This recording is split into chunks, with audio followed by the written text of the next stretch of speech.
these figures to our own imaginations and embrace the fun, there's much to learn, especially if you're new to Mythics.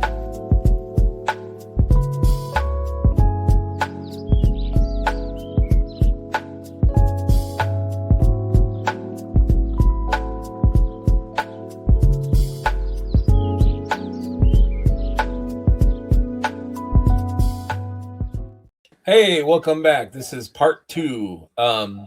We were talking parts, and I was like, wait, stop. I love talking parts, and I love talking like the history of the Horsemen, and I could do it for hours, but I really wanted to acknowledge your review for you. You said that you had never really done a show like or an interview or whatever where you kind of talked about the things that the studio has come out with this year. And that was something like, I think that people that are fans of this toy line and fans of the studio would love to hear your thoughts on like what's come out, like, man, this figure, I'm really obsessed with this figure that came out, or this really had impact on me. And that's something that made me want to reach out to you and like kind of give you a voice, like, what were your thoughts on this toy or this figure or whatever. So I wanted to try and give you that, small platform to be able to do that. So welcome back. Thanks for having me. So 2025 started with a bang. Like I was going back and we were talking about on the first part of the show how you had worked on a certain wave, 2 years ago, so you're so I was showing you a slide of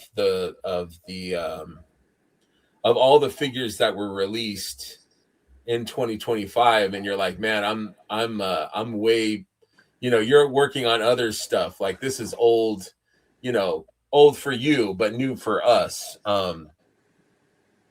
But I was kind of going back today and yesterday. I was working on slides, and I was looking for a slide for this wave that came out at the beginning of, or was released. It was shipped and released and in our hands. I'm going to say January, February, Necronominus. So that is, huge. Necronominus, like I had to go back to, was it G-Con 22? Yeah. When it was, and so finally in our hands in the beginning of 25. Am I right? Am I right with that? Oof. Yes.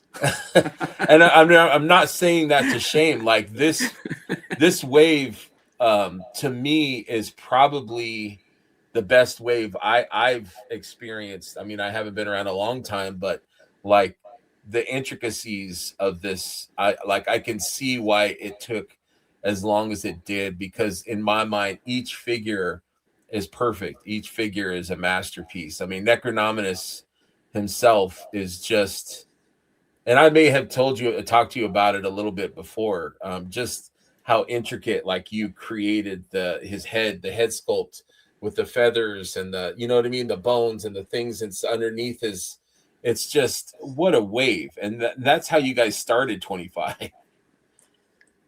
That's, because I saw that the other day that wave came out at the beginning of last year. And I don't even know if I would have remembered that it was in the same year. It like seemed, yeah, like it was a long time coming, and it really was like every horror or dark, one of the dark 4 waves was a significant step forward. Mm-hmm. Arethyr was the first really influx of new tooling that we had done in a long time when that wave came out, and we hit some certain parts that people have been asking for and things like that. And then Alithia, we stepped it up to the next level. Poxus, next level. I feel like Necronominus was the first true wave kind of in the modern era of what Mythic has become. Like it's like a Yes. fully realized like new wave that's just kind of at the level of new parts that we're adding into each wave. The theming is strong on it. Mm-hmm. You know, different creatures, skeleton knights, like different shapes, different sizes.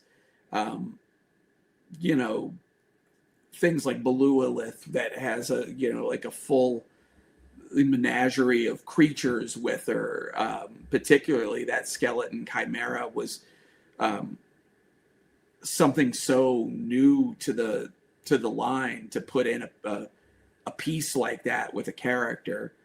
Um, so yeah, I mean, there's definitely a reason it took as long as it did, because it was certainly pushing the limits. But yeah, I mean, to start the year off with this, where it's a massive all in to receive. Right. You throw in the hand packs, accessory packs, like just the figures and creatures themselves. Like it's a, looking at this guy, like this, the soft goods we've been pushing and pushing, and this wave, I think, is where like we really truly like hit the stride with the soft goods, and kind of like maximizing what we could get out of them. But yeah, I mean, I know Jeremy talks about it a lot. Like if you look at Sir Gideon 2 compared to Sir Gideon 1, Yes. and you really could see where point A and point B of where the line had evolved at that point. Absolutely. And I mean, I look at like Valiant Knight is probably my number two to Azza. But I look at like how far the Knights have come since the Valiant Knight, and that was like not that long ago. You know what I mean? Like Elijah, Gideon, like just the Knight body has just come such a long way. The detail, the intricacies, the articulation, the soft goods, and how well they, fit the knight's body without looking too bulky or cumbersome. Like you guys have just really hit it on all cylinders with this wave, in my opinion. Yeah, I feel like it was just where, so many parts of what we had learned over the years, hit, our collaborations with Mm-hmm. CJSM, like, we just, were kind of like, comfortable together and understanding what we're understanding what we could get out of soft goods. He was Mm-hmm. understanding for so well what we were looking for, and how the sculpted parts and the soft goods work together. Just I don't know, like just so many things like really that and this was the Valiant Knight came out, but really where that Valiant Knight new body kicked in with pushing the 1.0 body to the limits Yes. of what we could get as far as movement and compatibility and all that. We got to redo the skeletons and do full skeletons finally, and then Yes. to go beyond that and do skeleton horse, skeleton bird, skeleton chimera, Everything. yeah, like it the Serpiculi, like that thing is just like a wild mess of bones. Like it was just it's a fun wave, just because it, especially if you're into knights or you're into skeletons, it just pushes what the line is capable of in a way that we just hadn't gone that far yet. Mm-hmm. Yeah, it was. I mean, what a way to start the year. That was. It was just an incredible wave. and then All-Star 6, which is basically, part two of Necro, and that was an amazing wave itself. Yeah, I mean, it really took I mean, in saying part two of Necro really is it, because it was all done at the same time. It was, cuts had to be made. Necro is already a huge wave, and there was so much that we wanted to do with the theme that we were just like, what, let's just keep it going for another wave rather than switching gears. Right. And it was great to get some of those characters out that we really wanted to, and feel like we didn't really leave much on the table, at least for then. The inspiration hits, but at the time, like, we really put out what we wanted to put out, even if it took two waves to do it. I think it was fun too that you guys gave skulls to some of the knights, and the horse. I also had the ability for skull, and Big Greg's figure had the skull head. I think that was playful and fun addition, including that.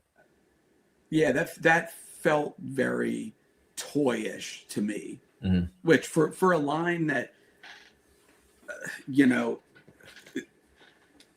it's so elaborate, like it's almost like a little bit of a step away from old school toyish. Like you said, that kind of playfulness about it from a play pattern standpoint pulled it right back in. Yeah, so I enjoyed that.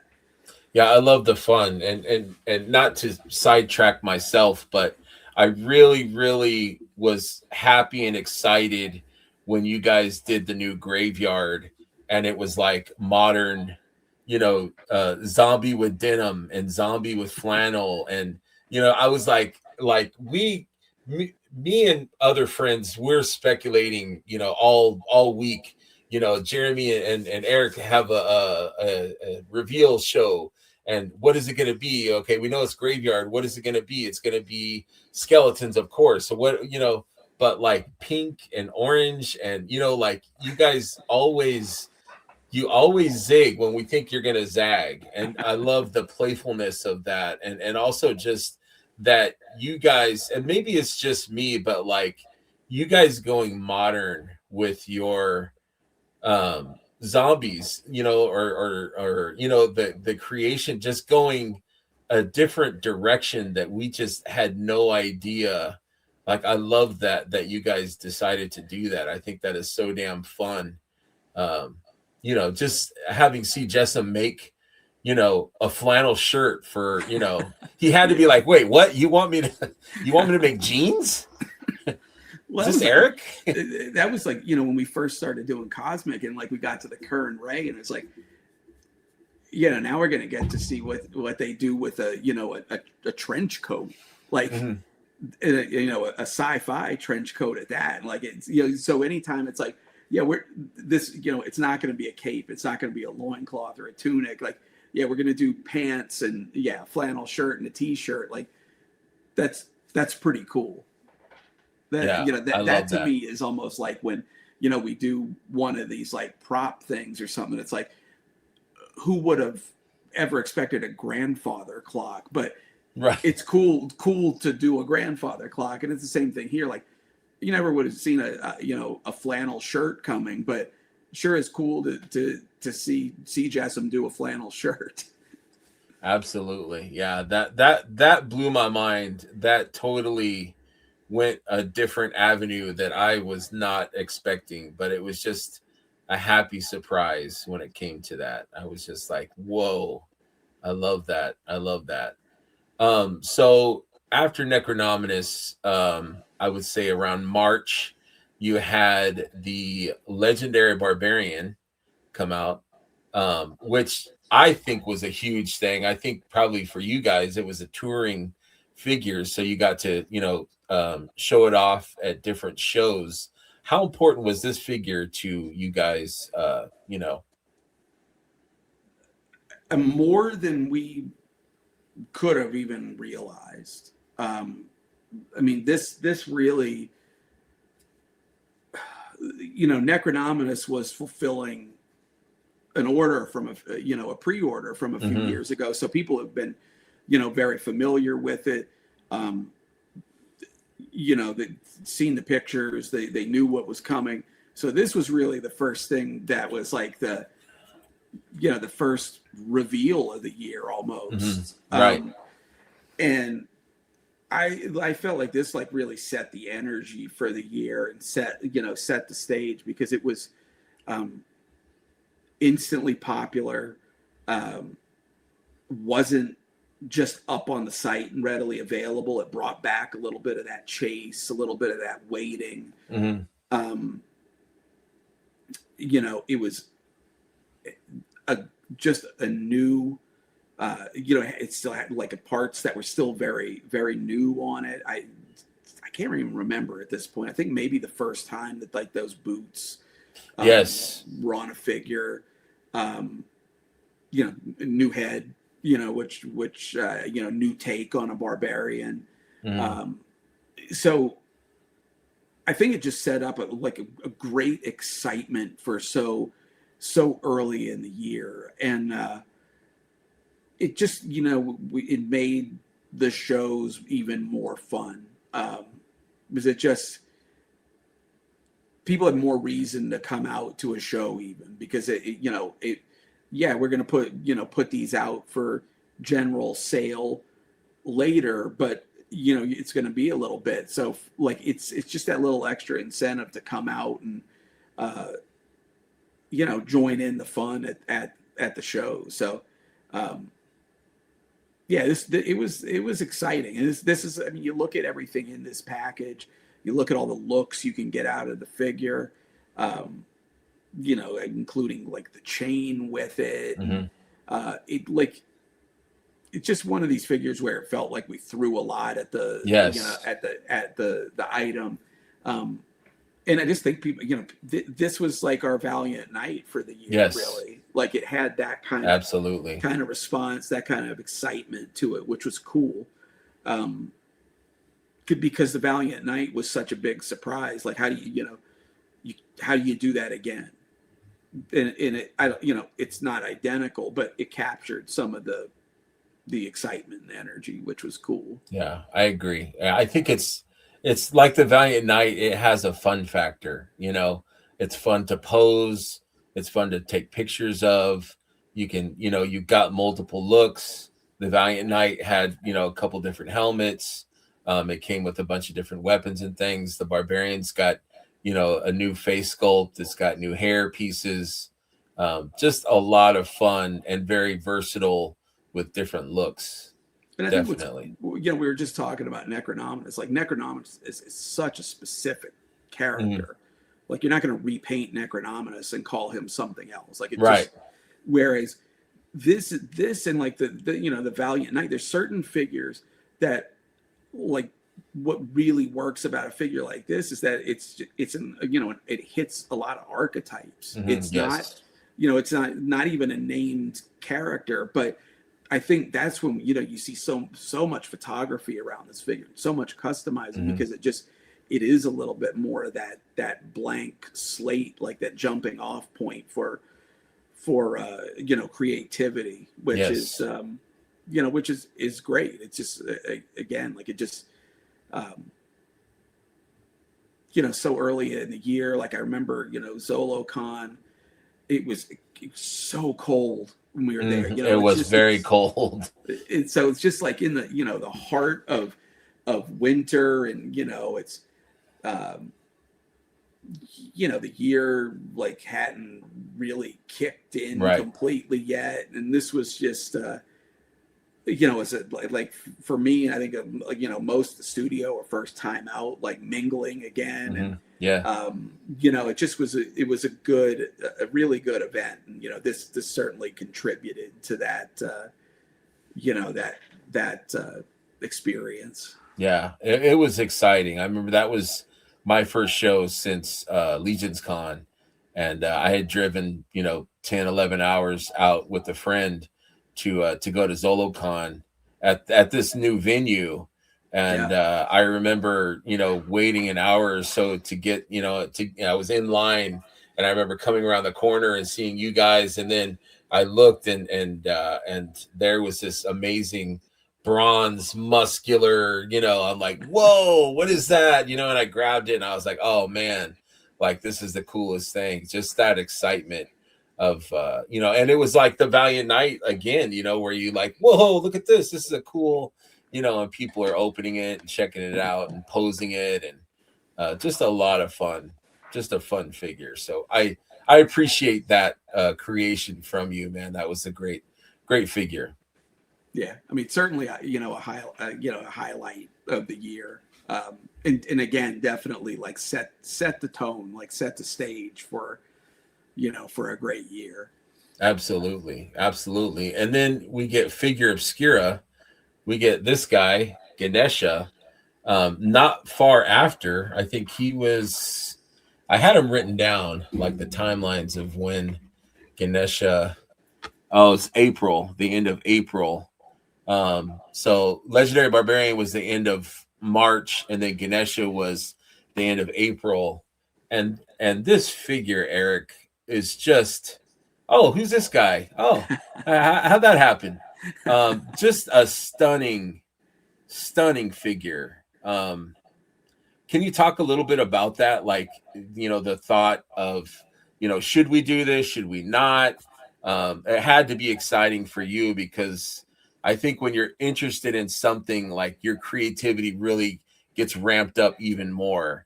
And I think that this figure, you really we're hitting on all cylinders with this figure.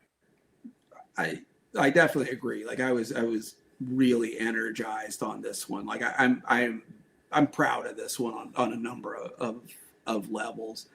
I was actually thinking about this one the other day, because I was thinking about the year in review aspect of this, and like, again, like I'm living in the future, development wise and stuff. And so it's, again, it was like kind of like struck me like, oh my man, that was like not even a year ago that this thing came out.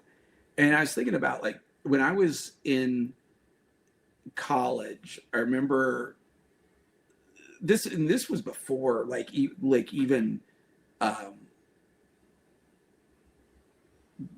I can't remember if this was before I knew I was going to be in the toy industry or not. It was either right once I realized this was going to happen, or right before. But I always thought about figures and, like, what would be cool toys. And I had this like series of sketches where I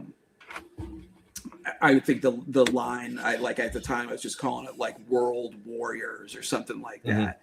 And it was, they were characters from various like mythologies, religions, things like that from across the world. Like one of them was Anubis, and Ganesha was one of the the main ones that I had in the lineup.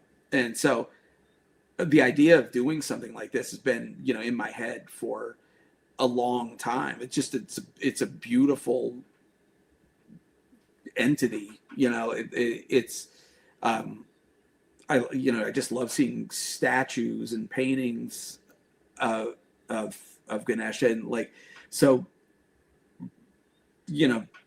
now we've got this platform with Figura Obscura that it really seemed like the perfect fit. And but it was the first time we had got, like, yes, Anubis is part of a religion, but it's a dead religion, right? And a lot of the things that we have touched upon have been they're not actively worshipped and Right. and observed.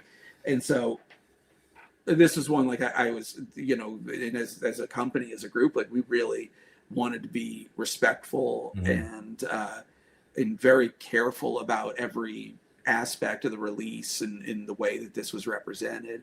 And so I was thrilled that we were able to pull it off, and on the one hand, get the figure that I envisioned, with all the intricacy and beauty, but also just the flat out coolness of it. I mean, it's Yes. just, I, and I mean, I love sculpting animals. Like I've sculpted elephants a number of times. Like they're so much, they're beautiful animals.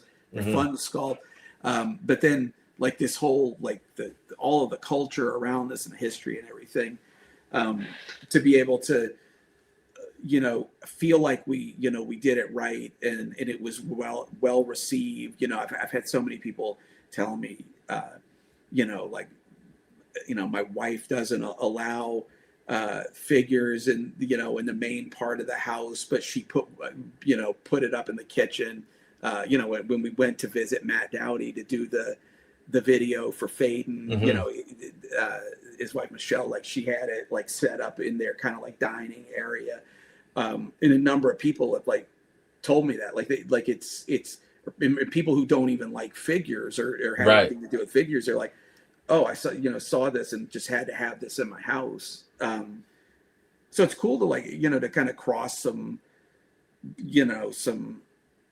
barriers with certain people, but also just like, pull something off here that, that's it's works as a toy, but it's meaningful as well. Right. Yeah, it's got to be gratifying to have it that well received, and then the end result, the end effect, seeing such a beautiful, because it's mostly new sculpt, right? I mean, there's not a lot of reuse in this figure. It's a lot, yeah. Did you was it, I mean, you're the creator, you're the boss, but like, did you think there would be any pushback? Like, Eric, why are you sure you want to do this? Like, is this, or did you fight and be like, hey, this is what I want to do. Like, this is something that really interests me. I mean, I think, people knew, that this was going to be cool. Like I remember when this parts started printing out and stuff, like people were in the studio were gravitating toward it. Okay. It was I think it just was apparent that this is a good fit.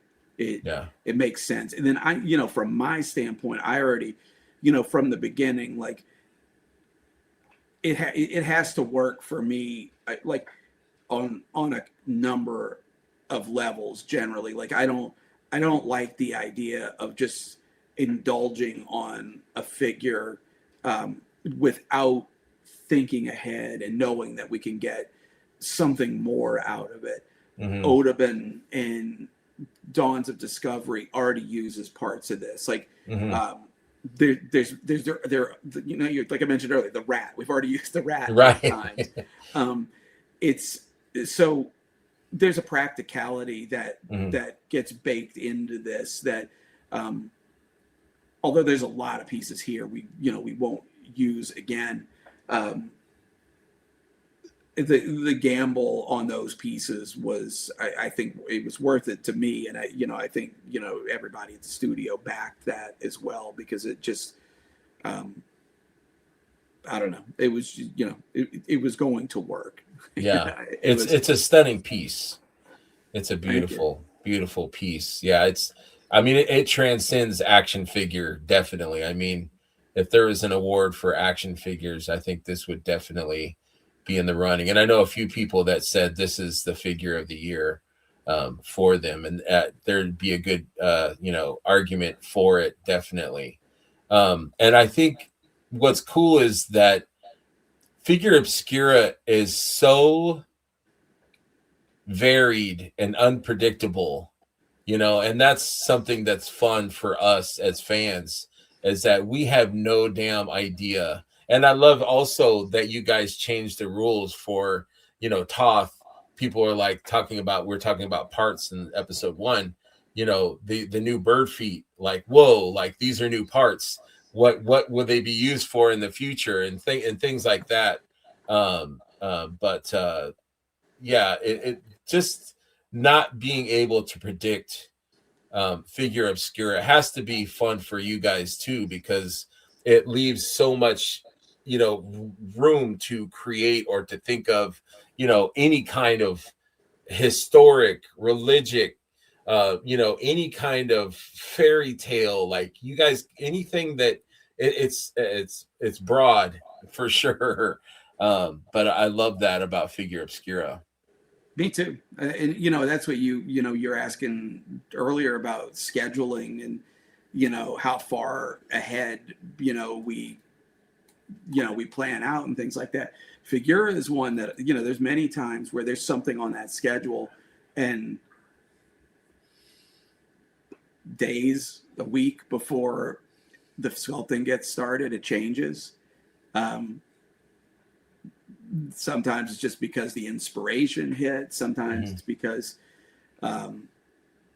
we're reacting to something that we saw as far as interest, or even there's even been cases where we've done it and we've seen something come out on the market that's too similar, that just like don't want three of the same type of character out at once. We have no shortage of ideas for this line. So even if we put something off, 5 years down the road, we might come back and take a stab at it. So is that something like with figure obscura, do you come up with like a list? Like, I want to do, eventually I want to do this character, or I want to do this story. Do you have like a list of like, things, and then do you just start like maybe sketching, throwing out ideas? Is that kind of how you do the figure obscura? How does that develop? I mean, there's all been a list, not since day one, because day one it wasn't even figure obscura yet. But once we kind of realized what this was, there's been a list. Early on, there are things that showed up, like Mask of the Red Death was never on a list. That was one where I was so uninspired at the time when it was time to start sculpting that, like a month ahead or so. And that one, it was just like, I thought of it and I was so excited about it. And then again, that was one that was so energized jumping into that project, but it was never on a list, never crossed my mind. Where there's some that are like my top choice that has been on the list forever, and I don't know when it'll happen. Just comes down to it's when's the right time. Right. I thought you were going to tell me. I'm like, yeah, what is it? But yeah, I get that. But it's nice that you have options. But the only thing though is that you have to get the figure into production, right? Like you have to decide at some point, like, okay, let's start, the Jersey Devil at some point, because, we want at some point to be able to, or finalize, okay, this is going to be our next one, and that comes out, in October. So let's, get it going so that so I guess you do have kind of a schedule, but you're in the future. Right now I'm talking to past Eric, but you're already, working into the future, I guess, when it comes to, all the different releases and things. Yeah. I mean, there's yes, several figuras that are done now, it's, already in the tooling process. Right. So yeah, it's yeah. That's okay. Sometimes it's just like a little bit of a head trip. Just trying to keep everything right straight. Because now you're kind of reminiscing, because you've already moved on. And Jeremy says that a lot too. It's like, we're celebrating Legions Con 25, but we're already, way down the road when it comes to, we're looking back now and enjoying it with you guys, but we're already moving forward onto other things. Well, yeah, I mean, perfect example. We're talking about Ganesha right now. The figure for spring this year is already done and in tooling, and the next one for me, sculpting's right around the corner. So like, this is kind of like 2 years old in in some Right. respects for me now. Right. So yeah, like it's it's different when we're talking about like a Necronominus that it took 2 years to come out, whereas the timeline on a Figura is shorter. So like windows are different on different types of projects. All good problems to have. Yeah, but, for sure. But yeah, so which makes this fun because it's I am like having to like reminisce a little bit to get my Well, head back where it right. needs to be here. Like, oh yeah, I forgot about that. Yeah. Our last conversation, I remember I was praising Frankenstein's creature. And that was not something right off the bat. Honestly, I'm like, I like Frankenstein. I think it's a great looking figure, but I think I passed initially. And then when it came out, I was like, holy crap, this figure is amazing. And so I bought it, and it became, I mean, it's still probably one of my favorite action figures in general. Like the proportions, the musculature, the head sculpt. And I was just praising it to you. And I'm like, Eric, I hope we get to see that chest again or that body. And you're like, I have a feeling that you will. And then I see this and I'm like, okay, look at that chest there. So, we do see parts again. And I think that is a fun aspect because, we might see a wave reveal, this year, but the odds are because you're working in the future, we're going to see those parts maybe in something sooner. Right. Like the barbarian boots was a wonderful thing. And we're like, oh man, this is wonderful. Those boots are from Marley maybe. And now we get to see them on another figure. And we love these boots. When are we going to see them again? And so, we saw them in, other releases, later we saw with the Armory, the Armory Night pieces that we saw the boots with, and Scaphoid has the boots now too. So it's cool to see, like, I was looking at one of the figures for Rising Suns. I think his armor was the Monkey King's armor. And I was like, whoa, like, it was new back then. And then you see it again, but it's a different paint and a completely different figure. And it like makes it a completely different, and that's so much fun with this toy line. Yeah. Yeah. And that's what's nice about, you've got Mythic feeding into the parts bank, Cosmic feeding in, and now Figura feeding in, and like Figura's putting stuff in there that neither one of those lines would ever put in. Right. Again, like the grandfather clock, a Anubis shrine, like things like that, like that.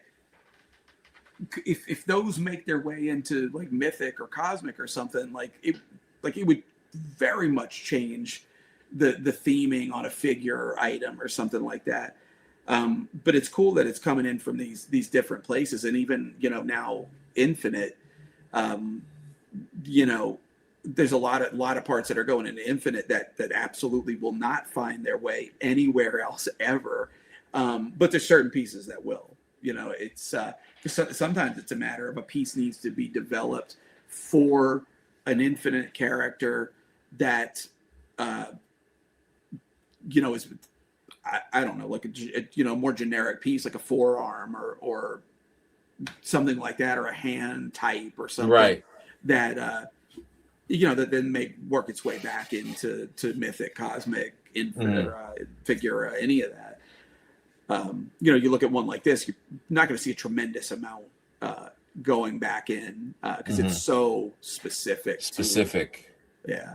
But that's got to be fun for you, though. Like I was telling, I don't know if it was Trevor or somebody, that I thought, okay, when you guys announced Infinite Legions, okay, we have an idea, Glyos, we have an idea of where Infinite Legions is going. but I think we're really going to have a really good idea where it's going when the second release comes out. And it went completely in an unpredictable way with Arcan. And like, there's no way that we can predict. It's like Figure Obscura, but like even more surprising, in that we will never be able to probably predict what you guys have for that. And that just makes it even funner. Yeah. Yeah, it is. I mean, because, I think part of what, where this, I mean, a lot of this comes from just like wanting to work with friends and, people that we admire and respect and stuff like that. But it also, I think, part of the where this really was born is that with Figura, we stepped out of with Mythic Cosmic, we're creating in-house stories, characters, all from internal imagination. With Figura, although the process was very similar, we're pulling in this new element of an existing story, legend, character, and it's enjoyable in a different way. And there was even on, like I said, for us, sometimes we switch gears right at the last minute, or an ideal hit. So there's like a unpredictability and like a surprising nature for us as well with that. And then so I think when Infinite started shaping up, it's a next step of that kind of, we're collaborating with with Figure Obscura, the collaboration is with public domain. Right. In often very, very well established material, whereas here it's it's still a collaboration, but it's just of a different nature with other creators, maybe. Yeah, and here there's an interaction, right. So it's that's absolutely, although that's not a release this year, but that was a big highlight for us this year, was to really kick that line into motion, in its, you really starting to see what it's about. Right, absolutely. Yeah, I was kind of cheating with some of these things here. Some of them are not released this year, but just introduced, and then the idea of the parts, and sometimes we see parts for other in other releases and things. This speaking of that, Beathir also, this beautiful handsome fellow was also revealed in the previous year, but really took form, had the the Kickstarter and all the successful unlocks and things like that for you guys. That had to be really not an interruption, but like it had to be like not really business as usual for you guys when it came to like production. I mean, yes, I guess this is an action figure, but it's just so grand and majestic. I always use the word majestic with this, but was it like a big interruption to, because like I think you were saying that you were working on Ashes of Agbendor like during this, or was it before, or the sculpting of this, so like the production and stuff, I mean that had to be like a big task for the studio. Everything about Beathir was bigger than life for the studio. It was a big undertaking as far as the sculpture. It took so long to paint, just simply on the grounds of how much surface area was covered on, how much paint was used, just printing it, cleaning it, assembling it, making the diorama for it, even all the way up to the way that we sold it. mean, normally, you know, we put a wave up, and you know, there's a certain cycle to promoting it, and you know, predictability to how it's going to roll out. You know, this we did a, you know, a crowd fund. You know, you know, we had a meter on it. We had stretch goals, all this other stuff. Even just the figuring out the pricing on this thing was, it took forever, you know, and of course that is continuing through production as well. Like it's such a monumental project for the company, and it's, you know, such a large expense for people to buy into this, that you know, more than ever this thing has to be right.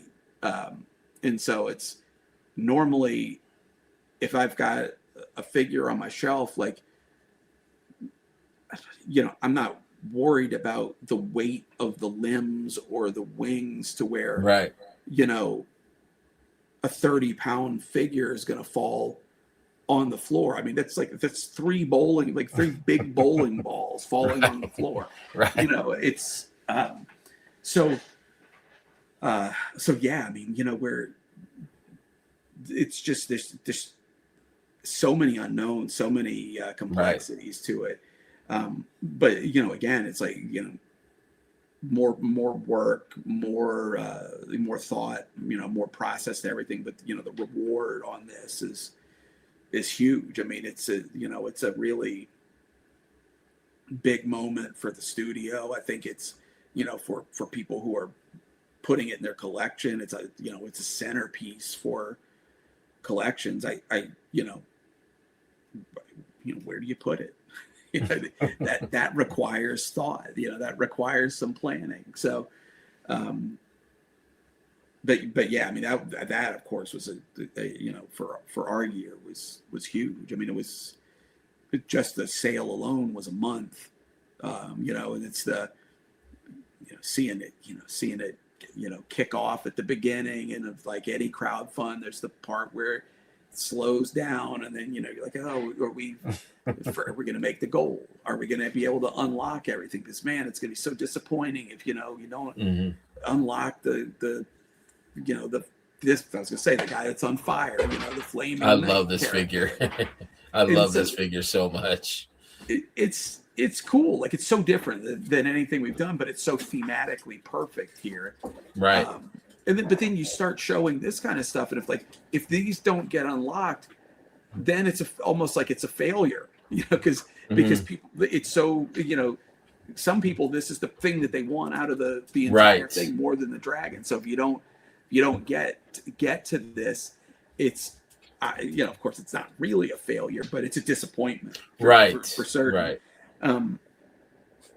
But then, like, to make it all the way to the end and watch the way that it just took off toward the end, and then of course the way the community came together with the, you know, the 24-hour you know, broadcasts. Right. And it was such a communal effort to do that, and then of course, like, the, you know, to see people giving away dragons at the end of it, it just was like,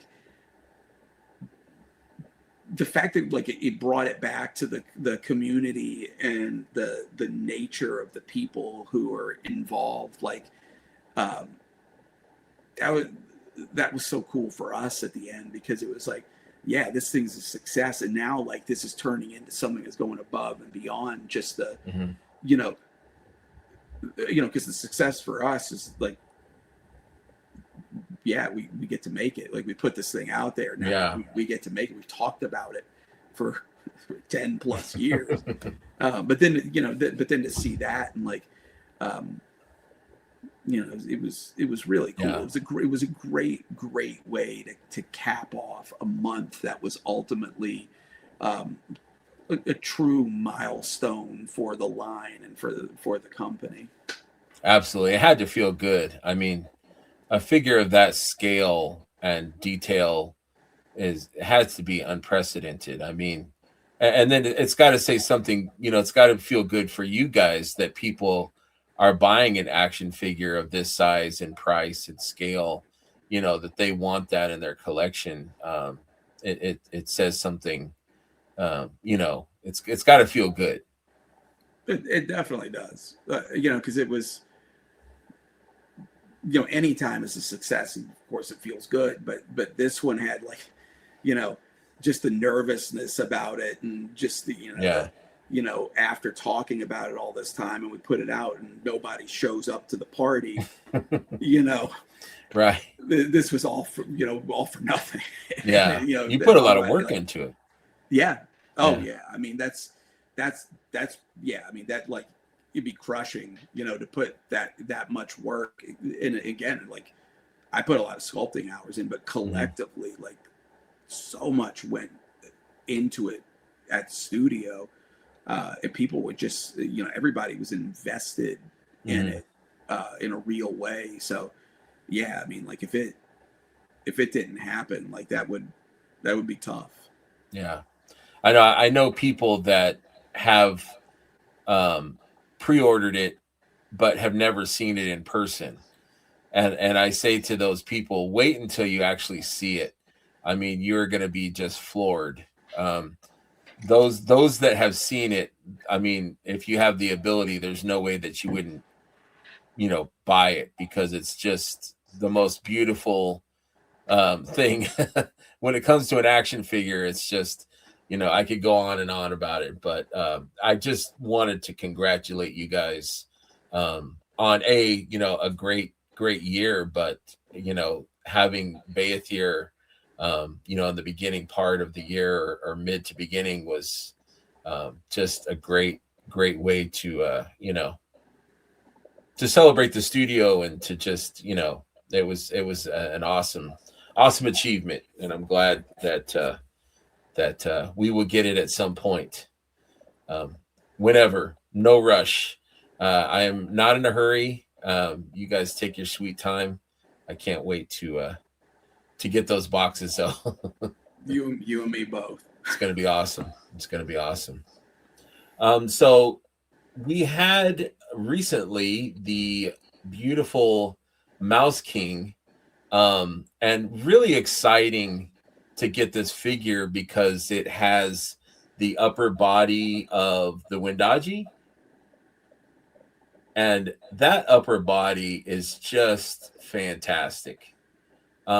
You gave an advanced copy to Bill Dorklayer, and he took the legs from the Jersey Devil and the chest, upper body of the Mouse King, and basically built his own Wendaji, other than the head and the feet and stuff. But just getting the upper body of that figure really excites me for getting the Wendaji. But that's another case of, like, you giving us a preview or a taste of what's to come, in a wave that we've already pre-ordered. We know it's coming eventually, but you're like, hey, here's a figure that celebrates and has some of those parts in it already. And I think that is so much fun.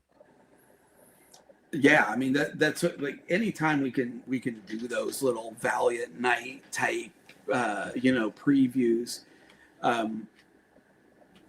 yeah, we're into that. And it's honestly, like, it works well on a couple of levels, because by fast tracking some of this stuff, yeah, it allows us to get Jersey Devil, it allows us to get Mouse King. We couldn't have done that a year ago. Mm-hmm. Right.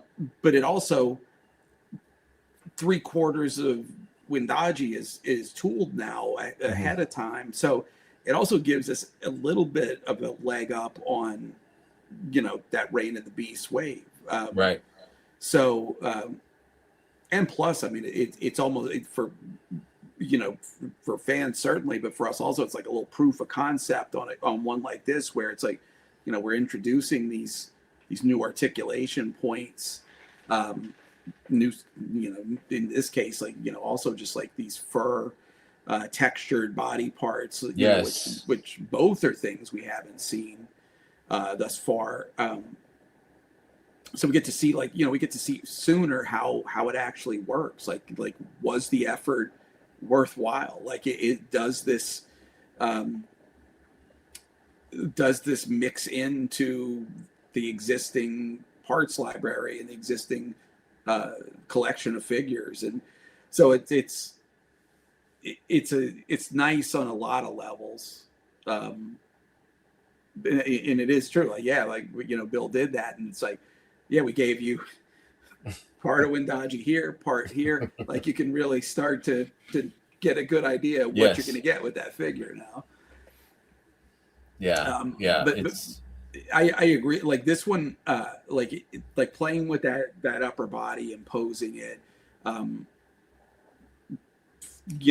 me personally, that was rewarding because we can fiddle around with 3D prints and prototypes all day, but until it's injected in that first test shot comes and you can see how it actually plays, like you really that's where the reality check is.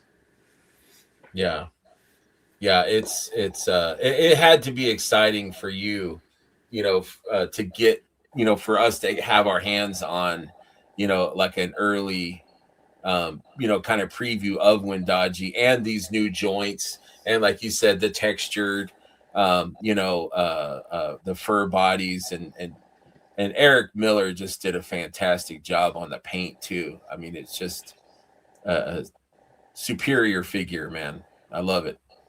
Yeah, I like this one a lot. And again, like, the CJ and the CJSM team, like, did another outstanding soft goods piece on this. And, this character design wouldn't work without soft goods. Like, it just, it allows a figure like Wendaji to turn into this multi-headed monstrosity. And it also allows us to take that multi-headed version and condense it down to that simplified one-headed version. The cape does a lot of heavy lifting on that. It does, yeah, for sure. Definitely. That was a definite highlight. I'm just looking at all the different releases, and then so right here we've got the legs and the chest. Very exciting. I can't wait to get this wave. It's just new parts and the double jointed.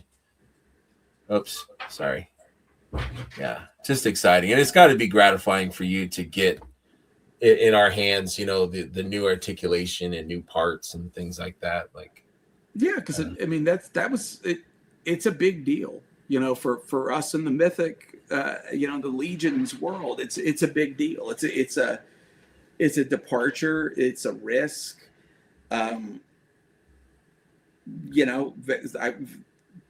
Some very prominent people in the community, when we revealed that stuff, they told us right on the floor about their reservations, about those joints. And it's valid. It's completely valid. I have my reservations about it. But it's that's what, like, it's kind of like, it's scary and frustrating, throwing that stuff out over a year ago, knowing how long it's going to take for people to actually experience that figure, and for us to get real feedback of whether or not to keep moving in that direction. Right. And so, like, luckily we're in a position where it's not like we've just changed the format and gone all in on double joints and butterflies and all this other stuff. We've been able to mix it in, I think, pretty organically. Right. Still continue, like on Archon and some other figures like that, to continue to develop that system, but also to continue to develop the single jointed system and what everybody has come to love about the lines. And there's a possibility that Wendaji, or particularly more like the Golden Pride, figures come out, and if you come back and 90% of the people buying it hate it, we would probably drop it. Like it's if it's 50-50, I don't know what we'll do.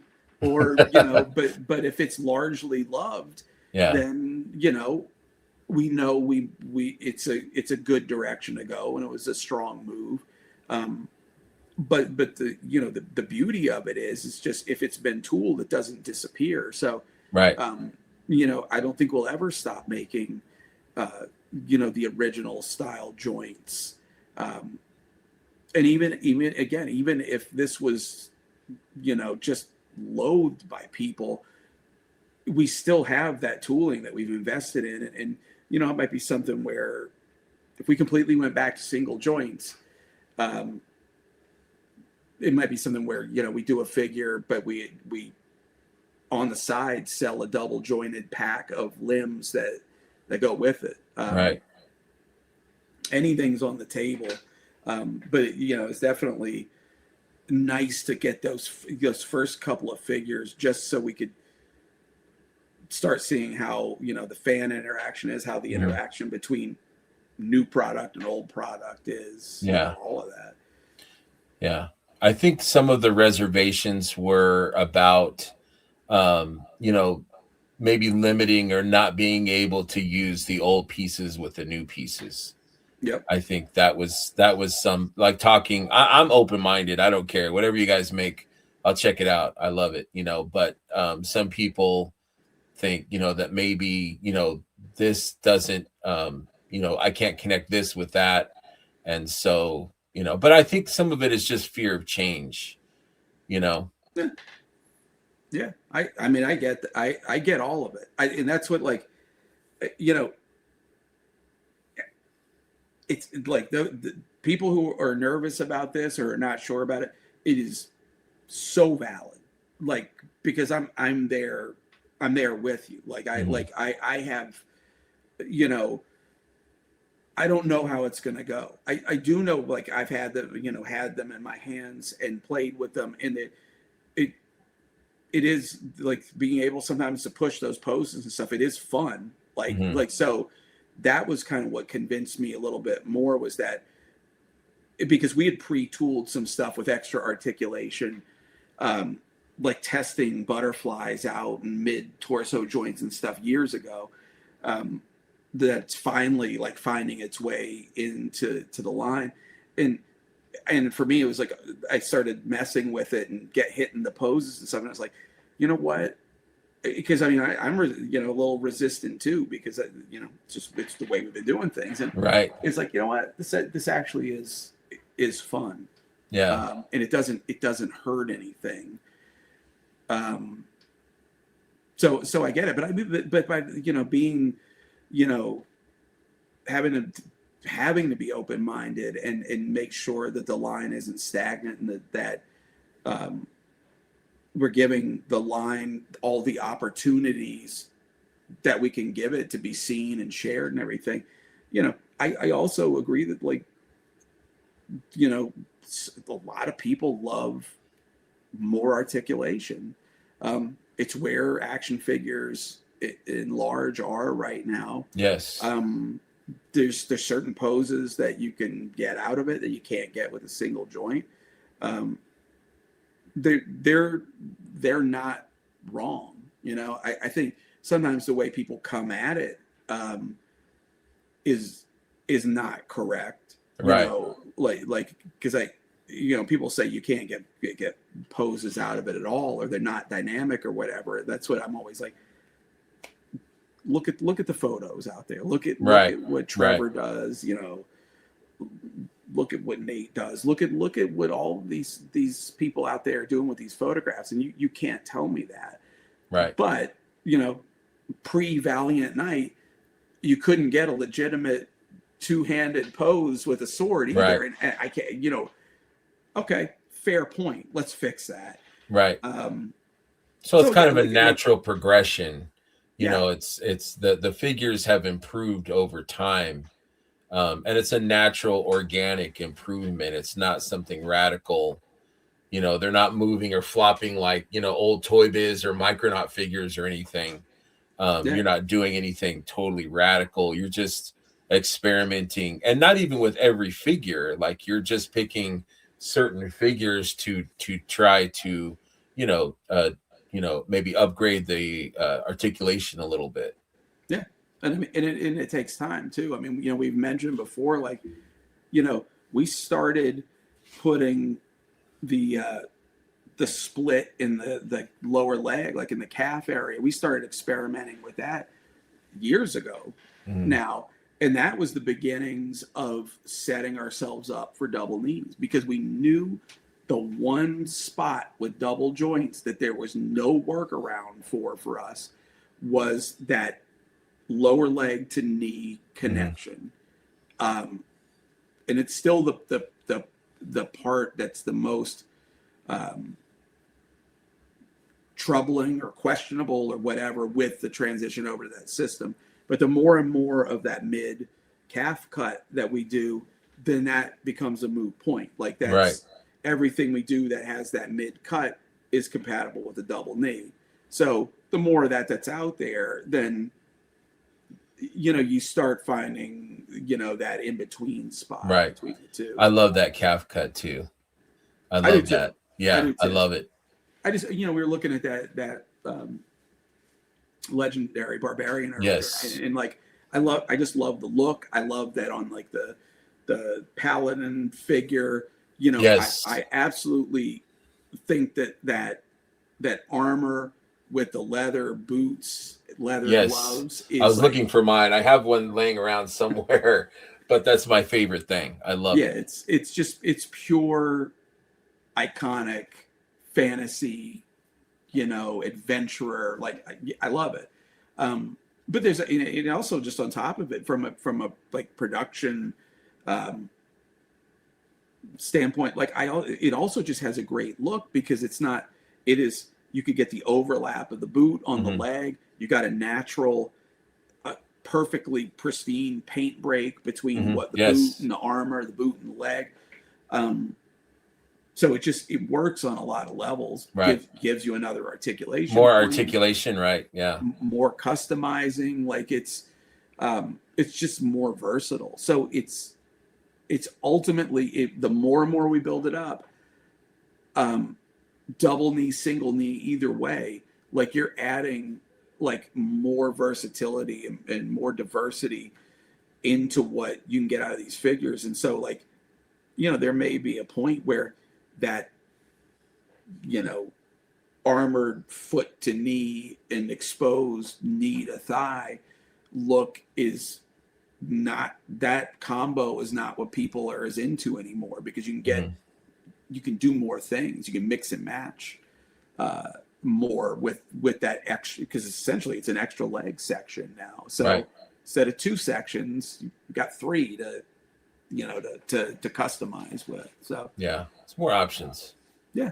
Yeah, absolutely. Yeah, I can't wait to get my hands on more of those, on those new parts. I know we're getting late. It's almost 2.5. I wanted to, I said congratulations already. I just want to thank you for your time. I did want to bring up the role-playing game and that reveal and unveiling. I know that's kind of around the corner, but you kind of showed off that at Legion's Con and a little bit before that. But that's exciting too. That's an exciting thing. There's just, I just really wanted to go into a little bit of how much you guys have really broadened and expanded your horizons in 2025. You've got Brad doing, the media, you've got the role-playing games, you've got Infinite Legions, just really, you got a hot sauce now. Like 2025 was just an amazing year for you guys. And I wanted to congratulate you for that. And just happy to be part of this community and enjoy the amazing things that you guys have made. Well, thank you. I mean, yeah, yeah. I mean, you know, looking at what we just talked about here, it absolutely was a big year, and in like you said, like in a, you know, Infinite Legions role playing games, like, you know, Brad doing like more of like the media stuff, documentaries and things like Yes. that.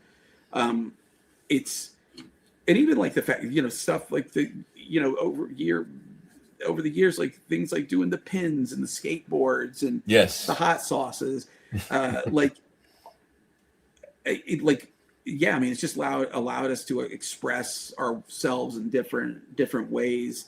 And yeah, I mean, it was an exciting year in different ways. I mean, Bayathir was huge, but Huge. then, you know, then to do a project with Matt and go shoot those videos with him and introduce Infinite Legions, and then like by the end of the year, you know, to announce the Infinite project with Joe, and you know, to you know, be working with him on you know, putting something together to go alongside it, and you know, get closer and closer on the RPG.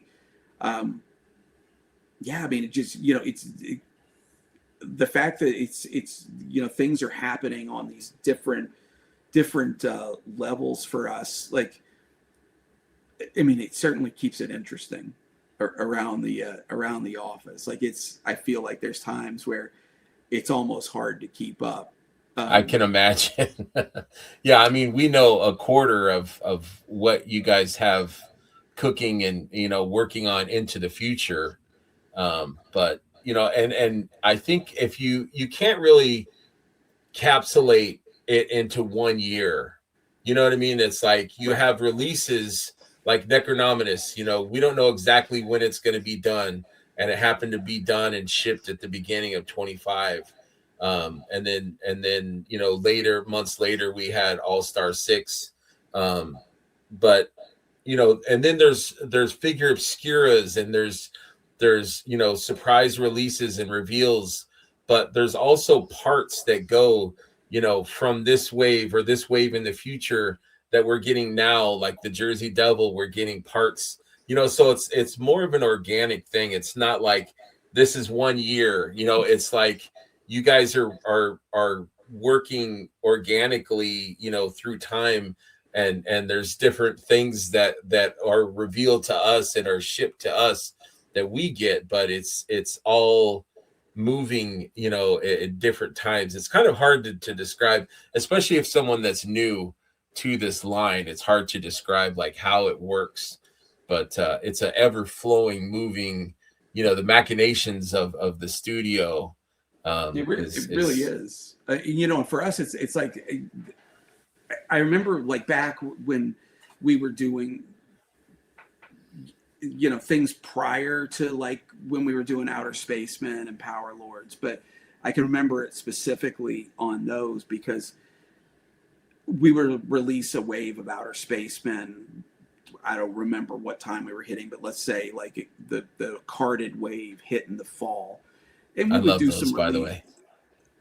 way. I'm so happy that we got to do those. I love like, those. they're I mean, they're toy, part of toy history, like that. Yeah. You know, the fact being able to bring back that original line like that was awesome. But I can remember at that time where it was like, you know, carded wave 4 figures. The schedule we were on, aside from some bagged, like, you know, clear 100, 200 piece run releases, like like maybe 3 of those throughout the year. It's a full year before the next carded wave came out, and we could see like we, you know, people who were like wave 1 did really well. You sold less than 2, 3, 4, and a lot of what we were hearing is because it's been a year since something happened. Right. Like it's just not enough to keep interest up. And then, like, to flash forward to now, where there's always something going on. Like, every time I go into the office, there's another box from China there with, painted samples or test shots or fine cuts or whatever. It's, Yeah. I mean, you're absolutely right. Like, it is constantly in motion. But it's, I mean, that is what keeps it exciting. I still, like, I'm like somewhat flabbergasted, not as much now because it's been going on for so long, but like the fact that there's so many shows about what we do. And like, I can remember, like, even back when I was running the Instagram, like, because to me, it's what's interesting to me is different than what's interesting to you, because I'm looking at it all the time. Like, Right. I'm jaded, I guess, You're or like, whatever you want to call it. And I'm just like, this is like, I can't even keep this Instagram account like interesting. Now, Jeremy took over and proved me wrong. Like, it's constantly every single day posts and stuff, which is awesome. But then, like, when people started doing shows, it's like, how can one person do a show where they talk for an hour about this every week, and then 2 hours, and then Right. 2 shows and 3 shows and all that? But it's it's an amazing place to be where there is something constantly going on. Yeah. And again, like, then all the companies and creators that have come out of it, and the fact that there's, our own, like, celebrities within the community, Right. that like, I've heard so many people, like, I remember talking to Trevor about it, and he's talked about it many times about, like, his wife's like, wait a minute, you go to these shows and, like, people take their picture with you, and they want your autograph. Right. And so it's this, like, just like little world, Yeah.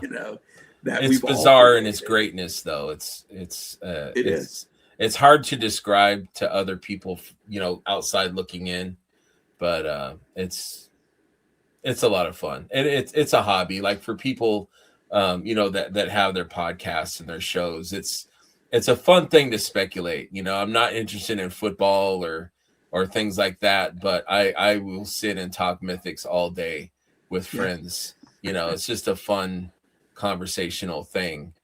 So the schedule that you guys have, and like I was saying, the machinations of how are you happy with, like, that type of frenetic, crazy, like, is that how the model is? Like, is that how you want it to be? that's a loaded question. Yeah. Like, this is like, it works well. Like, and to me, like, it's energizing. Like, there's the point where it's like, for me, like, one of the most energized points of the year is when it's time to officially start on the Legions Con wave. Mhm. And I'm always behind. I've always got to, like, kick into, like, a different mode of existence during that. But it's like, on the one hand, I like to have a ton of time to, like, really labor over a figure and pick at it and walk away from it, come back and think about it. But I also love to have no time to think about it and have to make, almost like split second Under pressure decisions. Yeah. And I like that. And there's an energy to it. And I think it works. I think it works company wide. I think it can be frustrating, when people don't have enough time to do things, or we get our backs against the wall. right. But I do think there's an energy to it. And again, there's that, saying that Jeremy, uses the word nimble a lot. Like, it does allow us to pivot when we need to pivot, and to, not stagnate. Right. That all being said, if, we could be a little bit more ahead of schedule, a little bit, had a little bit more breathing room, it would not be a bad thing. Yeah. But that's easier said than done. Right. But I mean, am I happy where we're at? Yeah, I mean, like it's all working. You know, the company's healthy, the community, you know, is always growing and continues to be in the right, you know, the right frame of mind, the right place. Like it continues to be special. So yeah, I mean, we're, you know, if we could, you know, like everything, like the where the community's at, like amount of releases we do, like amount of sales to keep things going. Like if we could stay, you know, where we're at, guaranteed for, you know, the foreseeable future, I'd be cool with that. Yeah. You know, it's, but you know, the trend is growing, so I'm also okay with that too. Yeah. It's just like we got to keep up with it. And Yeah. So I think the role playing game like could potentially, you know, introduce you guys to a whole new, you know, a group of fans. Definitely. I had asked Jim once, you know, are you guys happy with the size of your business, or would you want it to be like, you know, Mythics at Target? And he's like, God, no, because, you know, then we wouldn't be able to engage with people as much as we do now. Like we wouldn't be able to go to all the cons and get to know, you know, the fans and stuff. And I thought that was a cool answer. yeah, I mean that is, I mean, because of course, like the, you know, like your natural inclination is to grow and to expand and all that, and it's a positive thing, but I like that's always something I'm very cognizant of, is not growing too quickly, not growing too big, not, you know, letting the you know, a desire to grow take lead over creative, you know, not forgetting about our roots and forgetting about the community, for you know, all of that, you know, making sure that we're doing all this for the right reasons. And uh, and you know, I think that everybody at the company has that same philosophy, and so I think it's, you know, it keeps our heads in the right place, because it's, you know, you just don't want to lose a good thing. Like it's you know, we're so fortunate to be where we're at, and you know, we've built, and the community has built something that really couldn't have been planned. Like it really is truly a special thing. I think people who don't, you know, don't, or from the outside don't, you know, sometimes don't understand it. Right. They don't believe that it could be sincere, or Yes. you know, or genuine. Yes, absolutely. I agree. But you know, it's that's the sort of stuff that needs to be, you know, protected and Yes.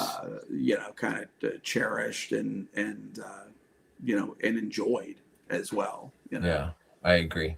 2 more questions, and I'll let you go. All right. Do the current waves of releases reflect your interest?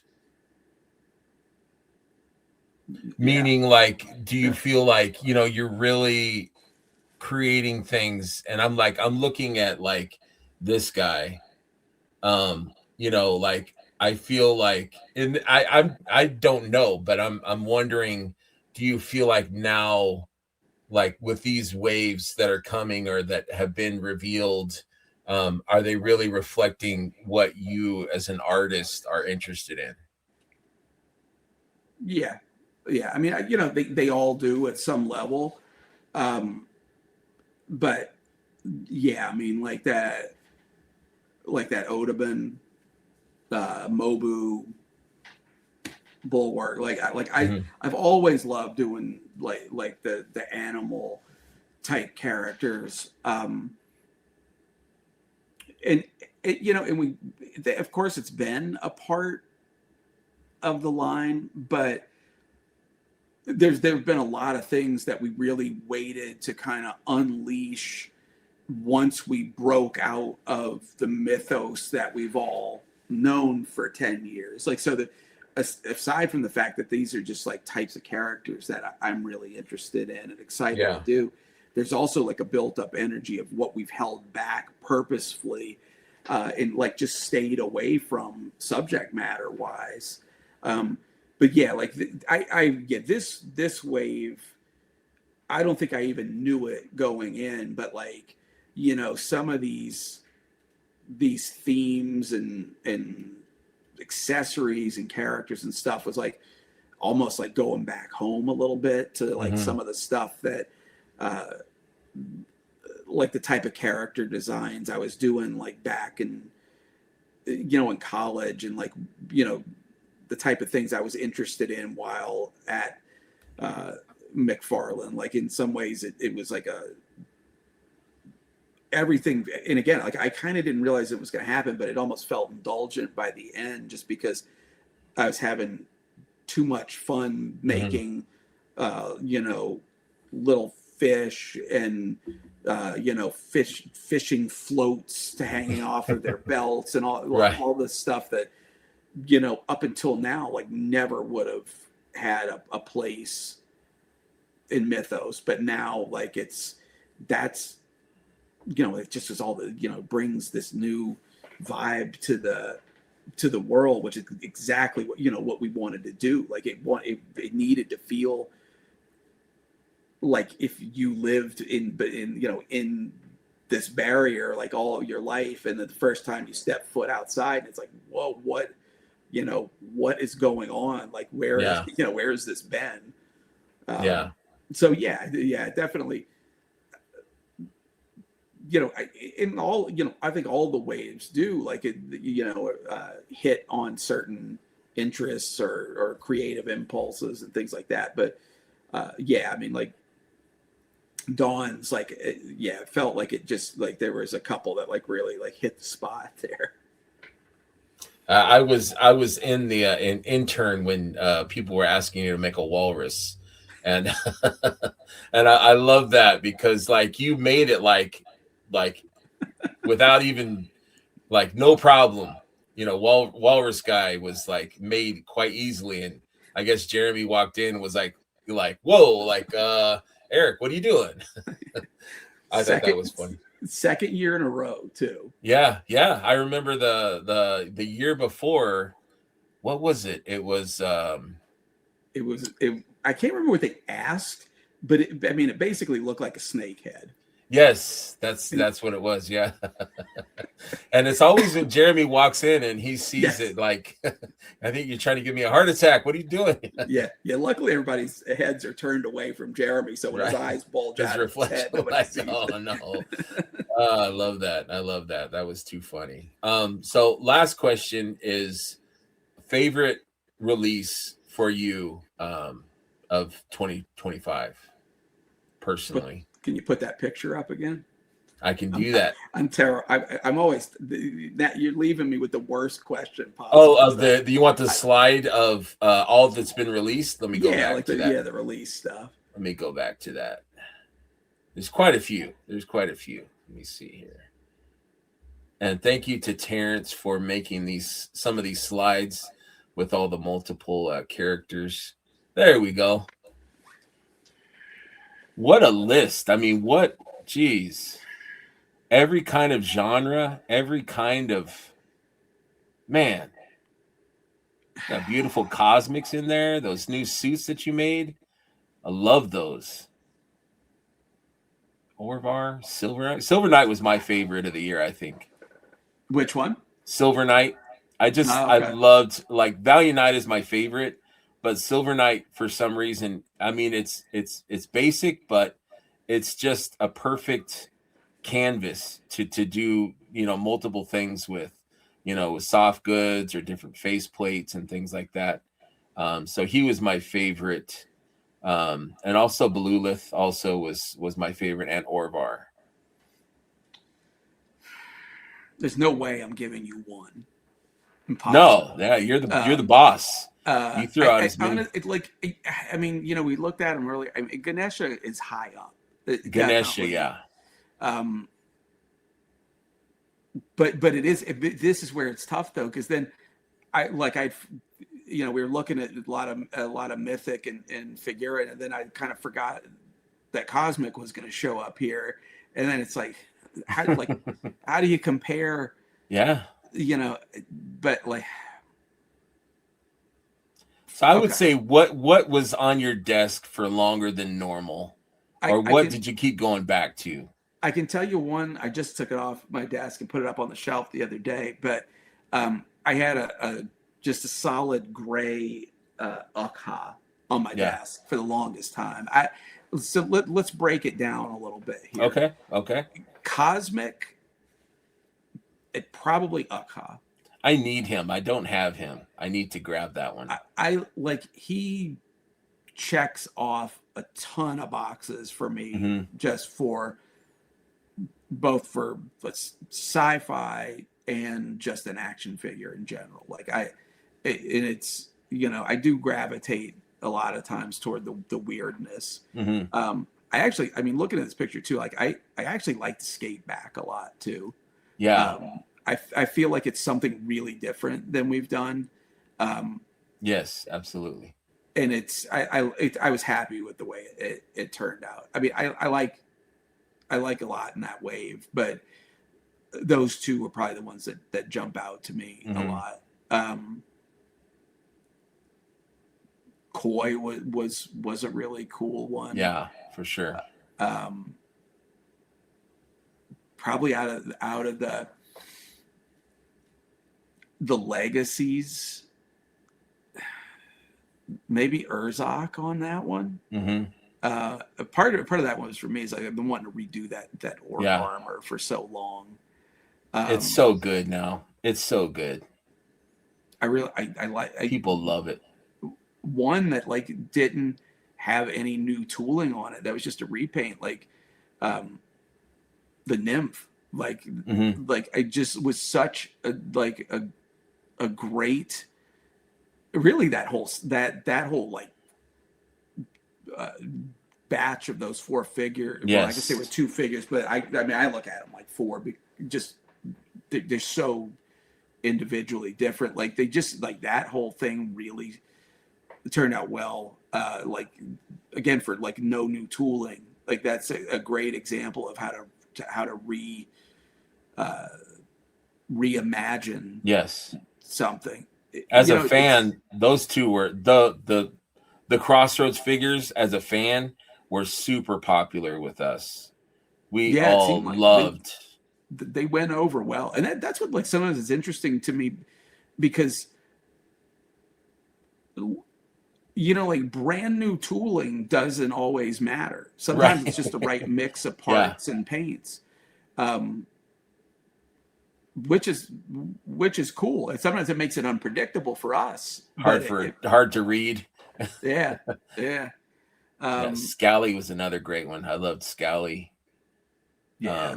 The Valiant Guard, that gold knight that you get with the Valguard, was probably one of my favorite figures of all. I love the gold knight, and so to be able to make that gold knight, with the Elijah helmet was just, and using the centaurs, the side armor pieces, the loin type pieces. That was just genius, and to see it again on the Revenant was awesome. Yeah, it like those. Yeah, that long armor gives a nice look. It is weird, like going all the way back to Necronominus, because it's like that's so old for me at this point. But what a wave, Eric! What a wave, man! And it's just so big. Like, it's so many to choose for. And I am kind of looking at it like All Stars and that are all one, But yes, it's interesting because like over time, a highlight of that wave for me was the moment that I had because I knew kind of what I wanted to do, but where the idea to do the pet for Beluilith as a chimera, it was like I like that accessory a lot. Yes, I don't man, I don't even know. Like if I was just picking out of that wave, the Piculi is just so much fun and So bizarre. much fun. Um, Yeah, and if you look too, like if you look, Necronominus and All-Star 6 is more than half of the releases. Like if you look, like Thrasis all the way down. Well, there's Toth, but yeah, like that's almost half of your releases this year almost is yeah, Necronominus and All-Star 6. it's wild. Huge. Well, and then, as I'm sitting here, like kind of just jumping around and picking, like those kind of highlights, like the fact that like, I'm not even mentioning stuff like Conobus. I mean, it's a friggin' skeleton horse, or the Yeah. Mouse King, which is one of the wildest things we've done. Like it's crazy. Or Toph, like Yes. that like that. Talk about like an under the radar figure, because even Jeremy was kind of saying, like the fact that like if we would have premiered him by himself at another show, it would have been a highlight. But when the the Revenant and the Nymph and Koi are all coming out at the same time, like that was a lot. Yeah, so like it's he just like everybody who got him liked him, but yes, he just wasn't the talk of the show. But all of a sudden you got a third Egyptian god figure.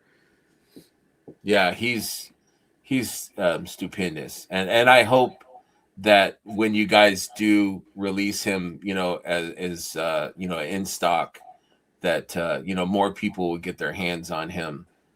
People were hoping for pins and mugs. I don't care. I'm happy that I have the figure, but that is something that people, because I think it's that whole figure obscura like tradition now.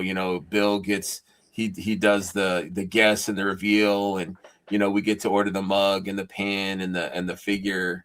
But I get too that you guys want to do things differently. You want to keep us guessing. So I definitely respect that too. Yeah. I mean, I think we're going to, try to find the way to, with that release, to kind of hit the best of both worlds. Mm-hmm. But yeah, like that was one of the things I've wanted to do with Figura since day one, was do a surprise drop at a show. Mm-hmm. And actually, it's kind of funny now that I think about it, because the closest we came was with Anubis and Bastet, mm-hmm. because we did Shop the Curiosity. Yeah, I remember that. They were there simultaneously with a standard drop, and then here we are again with the Egyptian theme, like taking it a step further. Yeah, I literally walked right by it, didn't even see him, and I was so intent to get to see what the possible surprise drop figure was, that I didn't even notice anything. So a friend was like, "Hey, did you see Toth?" I'm like, "I don't know what you're talking about." So I had to go back and see, and it's a magnificent figure.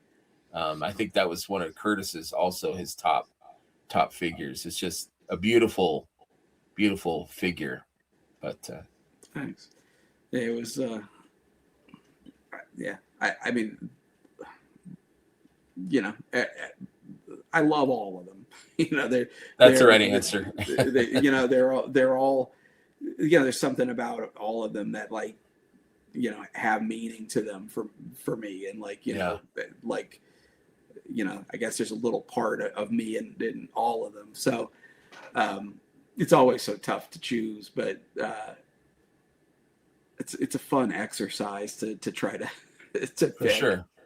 The fact that I can kind of narrow it down to a handful, for me, is a victory.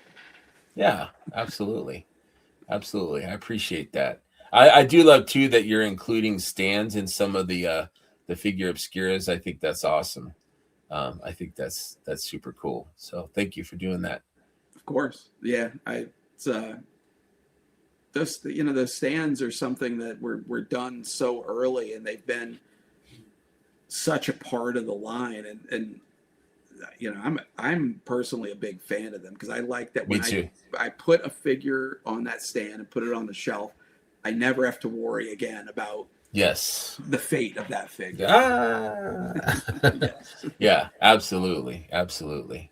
Well, Eric, I can't thank you enough. I know it was a long show, and I appreciate you hanging in there and answering all my dumb questions. I sure appreciate it. I would love for you to come back. I still have, a ton of questions that I would love to pick your brain about. And I did reach out to some people like my buddy Chris and Heinrich and Patrick Boyle. Like, hey, what would you guys ask Eric about parts? And they were saying, stuff about dwarves need to be when's the next dwarf, and I was getting stuff like that, and I'm like, come on guys, like give me some good stuff. So thank you to those guys for adding some questions in there. Nice. And hopefully I'll get to them next time. But I sure appreciate you. Thank you so much. Get some rest. I'm sorry to keep you up so late. Thank you very much. I thought I heard your dogs barking. They're like, hey, quit, give me some attention. So you better go give them some scratches. I'll do that. But no, it's been a lot of fun. We will definitely do this again. Thank you, sir. I appreciate you. Thank you guys for watching. We'll break this up into 2 parts. And thank you, Eric, again. I can't wait to see you again. Are you going to be at ZoloCon? Is that your next or okay? I will see you there. Awesome. Yeah, it's going to be fun. It always is. So looking forward to it. Yep, that's right. That's right. All right. Take care. Stay warm. We'll see you guys. Thank you. Take care.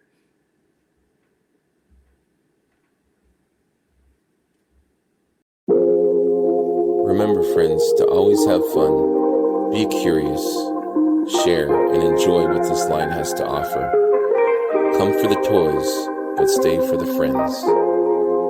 Good night, and thank you very much.